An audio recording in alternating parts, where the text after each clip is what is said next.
This is America's Voice Live. And welcome to America's Voice Live. I'm Steve Gruber. The pulse of the people. We need somebody that's going to hear the people's voice. The truth the mainstream won't touch. This guy is, by definition, a globalist. And the stories that matter. Rav's own Ben Berquam. Right up over this hill, we got an armed cartel. I see him. Live. Breaking news right now here on Real America's Voice. Unfiltered. These people are domestic terrorists. And unapologetic. We're here to take a stand for God and country. Does feel good, doesn't it? America's Voice Live starts now. Welcome to America's Voice Live. I'm Steve Gruber. Today is Friday, the 22nd of August in the year of our Lord 2025. Let's get to today's top stories. As always, thank you so much for tuning in today. I appreciate it. I truly do.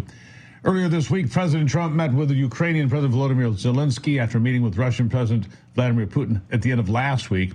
Despite President Trump's efforts to secure a peace deal, the decision ultimately comes down to these two men. More on that coming up as the war continues. Also, the FBI carried out raids on former National Security Advisor John Bolton's home and office, part of a criminal investigation into the mishandling of classified intel. I'll discuss that with multiple individuals today as well. It's a big story, and then later. President Trump's efforts to end wars across the globe may indeed earn him the Nobel Peace Prize. Among global leaders and some U.S. congressmen are taking actions to nominate President for the prestigious award. Details on all of that coming up, but first, we start here today. Russian attacks on Ukraine have ramped up again only days after Putin met with President Trump in Alaska. Seems Putin wants war and nothing else. However, Russian President Vladimir Putin made his demands clear on what it would take for him to cease military operations in Ukraine. Moscow's demands were formally delivered to Washington earlier today and are follows: no NATO membership for Ukraine, no Western troops on its soil, and surrender of the Donbass region. The report claims that Putin would agree to freeze the front lines where it currently stands in Kharkiv and elsewhere and relinquish some territory it has captured in Kharkiv, Sumy, and other regions in the east. Since 2023, the front lines have remained largely stagnant, with Russia reportedly occupying less than 20% of Ukraine. An estimated 7% of which was previously taken in 2014 when Russia fully occupied Crimea and other parts of the Donbass. President Trump has been making great strides to end the war, but it is ultimately up to these two men, Vladimir Putin and Volodymyr Zelensky, to come to a deal. Otherwise, the killing will continue. Here with me to discuss this, retired United States Air Force Colonel Rob Maness. And Colonel, I want to get your take on this, but first, the breaking news of the day I'll get you to weigh in on. John Bolton's home and office raided today by the FBI. Of course, those on the left going a bit off track on this one, completely into the ditch. Others, a federal judge signed off on this raid. It has to do with apparently the leaking of classified materials and an ongoing investigation. Your reaction to the breaking news? Yeah, I'm a little surprised that he's at this level of target for DOJ. I would expect like a James Comey or somebody like that. But you know what? Bolton's a Republican, so this is probably a good approach when I think about it, Steve. When they signed the paperwork, I bet every I was dotted and every T was crossed, and they're going after a Republican first because the guy did something with classified information. One is suspected of leaking it, and two is suspected of holding classified information potentially digitally at his home or homes. I don't know how many homes John Bolton has, but he's probably quite wealthy at this point, having lived on the consultant money that goes around Washington, D.C. for quite some time. Yeah. Obviously, this is serious, and those on the left can dismiss it as retribution or anything else. But again, a federal judge had to sign off on this, Colonel. That's how it works. A federal judge had to sign off and say that at least there's a preponderance of evidence here enough to secure the warrant. Doesn't mean anything else. Mean you have enough to secure a warrant. A lot of boxes taken out of the office of the former ambassador. Didn't see much coming out of his house. Does that tell us anything, indicate anything at all? Well, he used to keep notebooks, and people saw him take those notebooks home every single day, from what I understand. So it doesn't surprise me that there are several boxes of information coming out of his office if he'd been doing that for quite some time, and obviously he has. But, you know, the people that are complaining about this are the usual suspects, Steve. All you have to do is look at a picture of Donald Trump in his mugshot. And all the other lawfare that was illegally used against him and his supporters of trumped-up charges and fake charges. And now we're going to have real probable cause and real potential illegal activity, in this case with classified information. It's very ironic considering the classified information case from Mar-a-Lago was the biggest fake trumped-up charge and raid that the FBI did during the off years of the Trump, when Mr. Trump was out of office, and it completely failed to put him in federal prison. Yeah, it seems everybody switched sides here because those on the left were cheerleaders when Mar-a-Lago was raided. Cheerleaders. Oh, Donald Trump has classified documents. Let me tell you the difference here, Colonel. If there were documents in Donald Trump's possession, and I'm not sure there were, we've never been clear on that. There were some pictures taken and stuff that said classified on it, but that's it. That was made for TV photographs, right? What I do know is that the president had the right to have those documents at some point because he was the president. I also know that he has the right to declassify those documents at some point because, again, he was the president. John Bolton has none of those protections, none. So if he has classified documents, he has none of that insulation. And look, I'm going to guess that this is serious, very serious, and not just some we gotcha backlash because those on the left are saying, well, you know, he's a harsh critic of Trump. So what?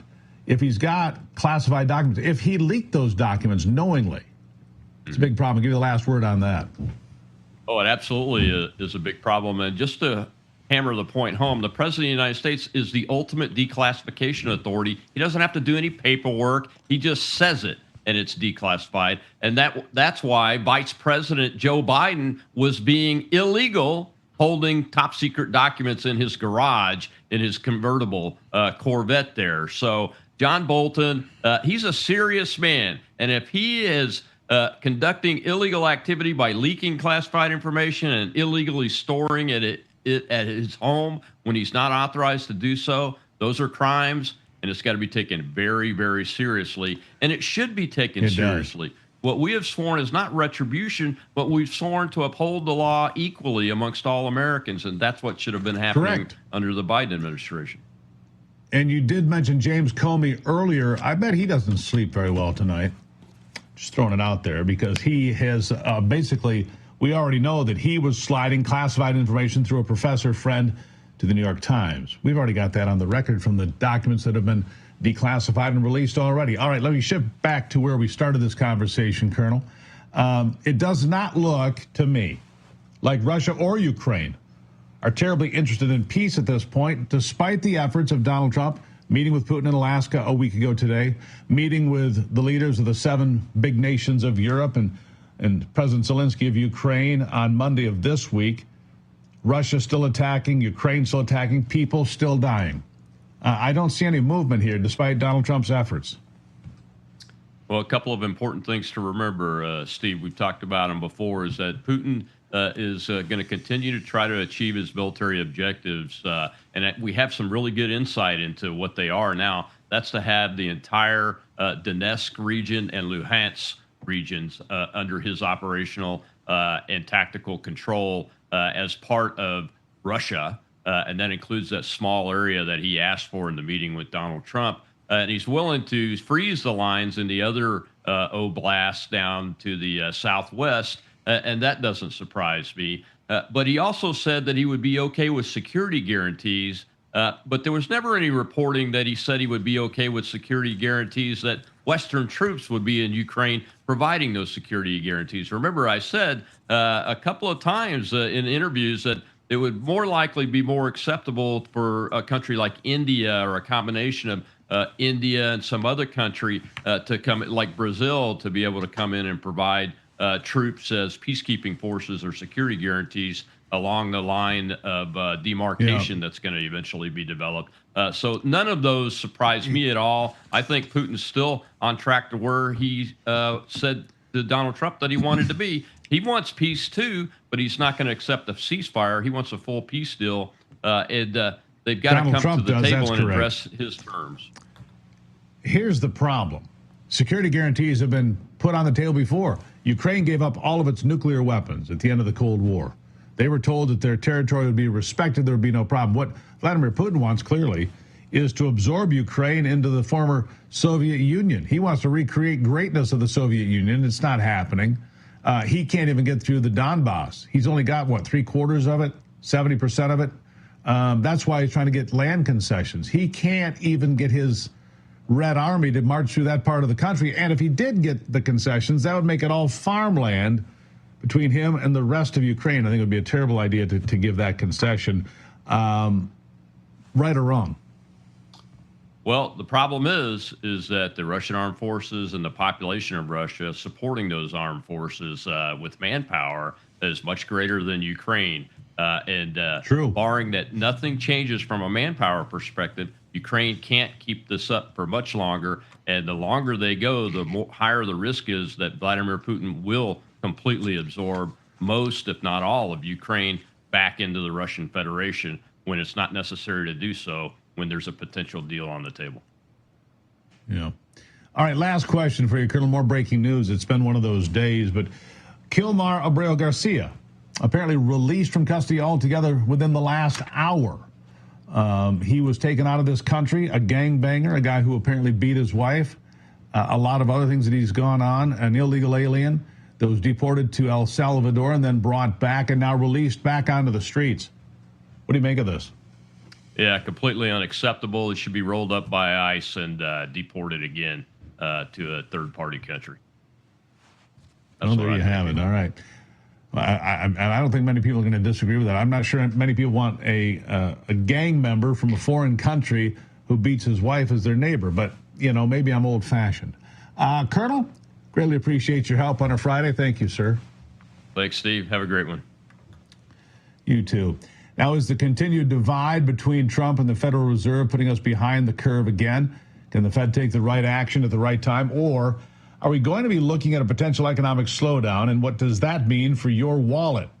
Big question, isn't it? Consider diversifying with gold through Birch Gold Group. For decades, gold has been viewed as a safe haven in times of economic stagnation, global uncertainty, and high inflation. And Birch Gold makes it incredibly easy for you to diversify some of your savings into gold. If you have an IRA or old 401k, you can convert that into a tax-sheltered IRA in physical gold, or just buy some gold to keep in your safe. Not a bad idea, right? First, get educated. Always a good idea. Birch Gold will send you a free information kit on gold. Just text America to the number 989898. Again, text America to 989898. Consider diversifying a portion of your savings into gold. That way, if the Fed can't stay ahead of the curve for the country, well, at least you can stay ahead of the curve for yourself. Good idea. Coming up after the break, I'll bring on a member of Congress to discuss President Trump's recent takeover of the D.C. police and the National Guard amid efforts to bring law and order back to the nation's capital. Congressman Burchett on the way. Straight ahead.